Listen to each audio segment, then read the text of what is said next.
A Embaixada da China no Brasil reagiu a tweets em que o deputado Eduardo Bolsonaro acusa o país de espionagem. No dia 23 de novembro, Eduardo defendeu que o Brasil não deve ter a China como parceira para a instalação do 5G no Brasil, a nova geração da internet móvel.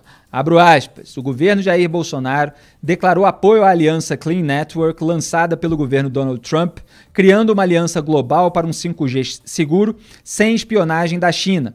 Fecho aspas aí. O Eduardo Bolsonaro continuou. De novo aspas. Isso ocorre com repúdio a entidades classificadas como agressivas e inimigas da liberdade, a exemplo do Partido Comunista da China.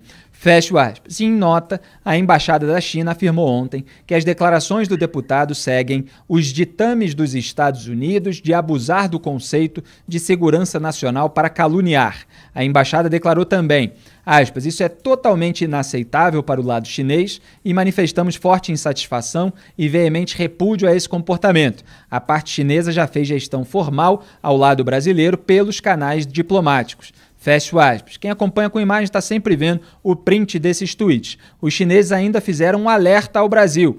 Aspas para eles. Instamos essas personalidades a deixar de seguir a retórica da extrema-direita norte-americana, cessar as desinformações e calúnias sobre a China e a amizade sino-brasileira e evitar ir longe demais no caminho equivocado, tendo em vista os interesses de ambos os povos e a tendência geral da parceria bilateral. Caso contrário, vão arcar com as consequências negativas e carregar a responsabilidade histórica de perturbar a normalidade da parceria China-Brasil. Fecho aspas. Depois da repercussão, Eduardo Bolsonaro, filho 03, do presidente da República Jair Bolsonaro, apagou as postagens, mas manteve outros tweets sobre o tema. O apelido dado a ele por Hamilton Mourão, vice-presidente da República, que é Bananinha, se tornou um dos assuntos mais comentados do Twitter. Hoje pela manhã, o presidente Jair Bolsonaro se reuniu com o relator do edital do 5G na Anatel e com conselheiros da agência. O órgão é responsável por criar as regras para o leilão das ondas onde a rede de 5G vai operar. O ministro da Propaganda, Fábio Faria, também participou do encontro. Na saída, foi questionado se o Brasil, de fato, entrou na aliança com a Clean Network por medo da espionagem chinesa. Ele respondeu, pergunta para o Eduardo. Pois é, estão todos brincando aí com assuntos sérios. Segundo o G1, Bolsonaro foi alertado sobre os riscos que a postura do filho pode causar. Em 2020, o saldo positivo da balança comercial com os chineses bateu recorde histórico. Até outubro, ele atingiu 32 bilhões e meio de dólares, de acordo com dados do Ministério da Economia. E, Diego Amorim, a sua repercussão aí com os parlamentares desse caso? Felipe, vale lembrar que não é a primeira vez que Eduardo Bolsonaro usa esse discurso aí em relação à China. Em março, por exemplo, deste ano, no início da pandemia, ele ficou ali naquele discurso conhecido de todos nós de atribuir à China a invenção do novo coronavírus em laboratório para derrubar o mundo ocidental, aquela história toda que a gente já conhece. Então, essa não é a primeira vez que Eduardo Bolsonaro cria um mal-estar com a China. Desta vez ele apagou o tweet, né? Esses tweets aí que nós mostramos agora do Eduardo Bolsonaro foram publicados na segunda-feira à noite e ontem, terça-feira à tarde, esses tweets já não estavam mais no ar. Depois veio essa nota, esse comunicado da Embaixada Chinesa no Brasil com um tom diferente também de outras vezes em que a Embaixada Chinesa no Brasil havia se manifestado, com um alerta muito mais forte, né, dizendo que, caso contrário, vão arcar com as consequências negativas e carregar a responsabilidade histórica de perturbar a normalidade da parceria China-Brasil.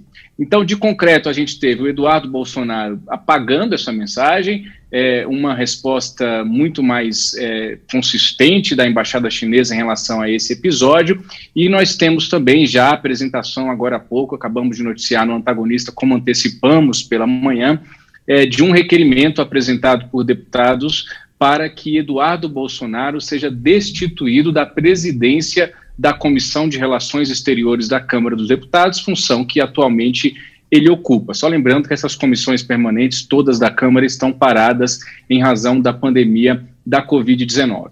O dia inteiro hoje foi de muita repercussão em relação a esse episódio, Felipe e todos que estão nos acompanhando. Eu conversei com vários deputados e senadores de vários partidos e eu resumiria aqui dizendo que esses deputados e senadores foram divididos aqui por mim em 3 situações. Primeiro, os apoiadores de Eduardo Bolsonaro e do governo de Jair Bolsonaro. É importante a gente destacar que, desta vez, neste episódio, não houve um eco. Esse discurso do Bolsonaro contra a China, do Eduardo Bolsonaro, não encontrou eco entre seus principais apoiadores na Câmara dos Deputados, não. Se vocês repararem, Carla Zambelli, até mesmo Daniel Silveira, que já foi investigado e está sendo pelo STF, e outros deputados da ala bolsonarista não encamparam, não fortaleceram, não saíram em defesa de Eduardo Bolsonaro. A gente teve o deputado Paulo Eduardo Martins, que é do PSC, fazendo ali um comentário no Twitter em defesa de Eduardo Bolsonaro, reforçando a crítica à China, e também recebi um comentário do deputado José Rocha, do PL da Bahia, que é ex-vice-líder do governo na Câmara, que também disse que o Eduardo Bolsonaro tem ali, então, a liberdade de opinar o que ele quiser, de falar o que ele quiser, porque ele é deputado, ele tem imunidade parlamentar, e não tem nada a ver associar ele ao governo Bolsonaro. Ora, é somente o filho do presidente, nada além disso, né? Claro que eu estou sendo irônico. Num segundo grupo, eu colocaria deputados, principalmente da oposição ao governo de Jair Bolsonaro, que consideraram essa declaração do Eduardo uma molecagem ideológica. Alguns parlamentares falaram em diarreia verbal e tantas outras críticas que nós noticiamos e reproduzimos no Antagonista ao longo do dia. E temos também um terceiro grupo, que seria daqueles parlamentares que até concordam que essa crítica pode ser feita, que o conteúdo da crítica do Eduardo Bolsonaro, de outra forma, em outro momento, com outro tom, de outra maneira, pode até ser feita sobre o Partido Comunista Chinês, sobre as questões da China de falta de transparência, que nós também já tratamos aqui no Antagonista, mas que não dessa forma como Eduardo Bolsonaro faz na avaliação desses parlamentares, jogando para a plateia, para lacrar nas redes sociais e provocando, evidentemente, um desastre diplomático, dessa vez com possíveis consequências concretas em virtude desse comunicado, como eu disse, muito mais ácido da Embaixada Chinesa no Brasil, Felipe.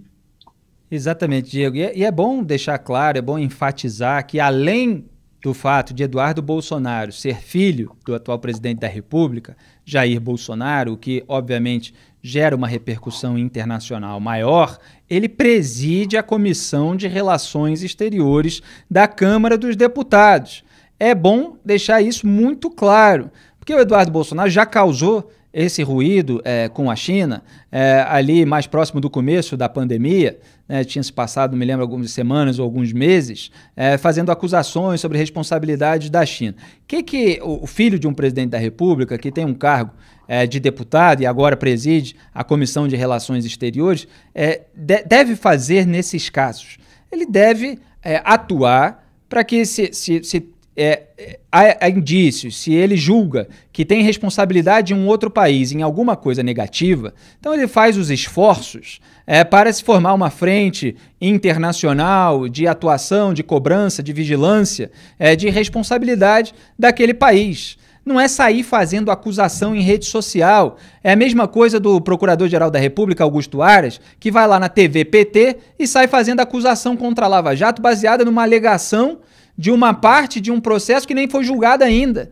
A alegação de partido político contra alguém. E o partido político muitas vezes interessado ali em passar pano para os seus correligionários ou os seus aliados. Quer dizer, não é assim que se faz as coisas. Agora, se vocês querem investir em mentes binárias, quer dizer, esse pessoal que, se você critica a forma que o sujeito faz alguma coisa, que é uma forma irresponsável, típica de quem não fez a transição entre o ativismo virtual e a ocupação de um cargo público, vocês querem dividir entre quem é contra e a favor da China, da ditadura chinesa, do comunismo, etc. Isso é coisa para gente burra, para gente limitada. Não é o caso do público do Papo Antagonista, que é um público de gente mais decente e mais inteligente, que entende as nuances e as variáveis envolvidas em problemas complexos, né? Essa pose de anticomunista, diante de um outro país, enquanto está aliado aqui com a esquerda, com o centrão, contra o sistema de combate à corrupção, enquanto o papai está lá dando abraço no Dias Toffoli, que é o homem do PT, no Supremo Tribunal Federal, em reunião fora da agenda, tudo isso é claro que é conversa fiada para mobilizar militância fanatizada ou inocente útil, para não dizer idiota útil.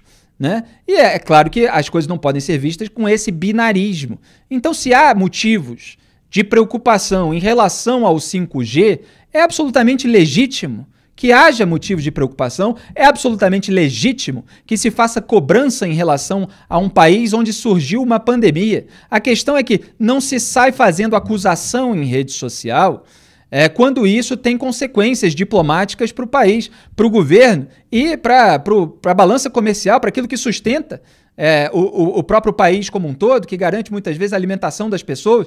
Então, assim, é de uma irresponsabilidade e a maneira como os ativistas, com microfone hoje, né? Porque eles ganharam o microfone aí, como depois se mudar o governo, se voltar a ser um governo mais à esquerda, também vai distribuir dinheiro e tal, os ativistas à esquerda vão ganhar microfone também, e a gente vai estar sempre contra esse tipo de binarismo, esse estímulo ao comportamento tribal. Então você pode ir lá na Comissão de Relações Exteriores, olha, reunimos aqui, preparamos esse relatório com todos os indícios a respeito disso e vamos ter uma discussão democrática a respeito de preocupações legítimas. Agora, esse pessoal só quer ser ativista, só quer mobilizar a militância para garantir aquele nicho de eleitorado que é responsável por uma eventual reeleição, Diego.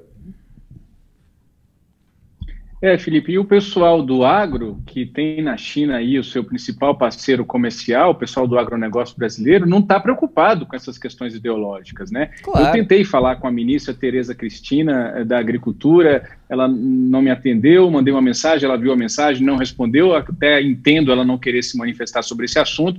Tentei falar com o líder, o presidente da Frente Parlamentar Agropecuária, que é o deputado Alceu Moreira, do MDB do Rio Grande do Sul, ele também não quis falar sobre isso, por meio da sua assessoria disse que não ia se pronunciar. Também entrei em contato com a Confederação Nacional da Pecuária e da Agricultura, que é a CNA, eles também não se posicionaram sobre esse assunto, mas eu consegui uma informação de bastidor que nos grupos de WhatsApp de lideranças do agronegócio brasileiro e reuniões de ontem para hoje de investidores nesse ramo do agronegócio do Brasil, o clima era de indignação e de perplexidade. Uma das frases que me disseram que está circulando muito entre eles aí nos grupos de WhatsApp é o seguinte: para que isso? Né? Para quê? Por que o Eduardo Bolsonaro fez isso? Né? Qual é a intenção? Qual é o objetivo? E você disse muito bem aí qual é o real objetivo dessa turma, que é lacrar, que é fortalecer uma narrativa, mesmo que os atos concretos do governo vão no sentido contrário desse falatório, Felipe. Eu consegui falar também com o ex-deputado federal Nilson Leitão, que presidiu a Frente Parlamentar Agropecuária, ele é até amigo do Eduardo Bolsonaro, mas me disse também que não faz o menor sentido você atacar publicamente o seu cliente, disse até que isso é uma regra básica de consumo. O cliente tem razão e não se pode criticar, no caso é a China. Pois é, então tem muitos elementos em jogo para esse pessoal aí ficar brincando em rede social. Então há os caminhos corretos para se tomar uma atitude. Não vai ter aí um exército de capitães cloroquina, né, da família Bolsonaro, não vão pousar lá na China e destituir a ditadura com tweetzinho em rede social. Então, se você quer fazer cobrança, quer fazer vigilância, é preciso que haja uma frente internacional, é preciso que haja relatórios de inteligência, e se é algo que vai entrar aqui no Brasil, que haja uma discussão parlamentar sobre as preocupações legítimas, as questões práticas que envolvem esse problema. Não é sair fazendo acusação contra um parceiro comercial do país no Twitter.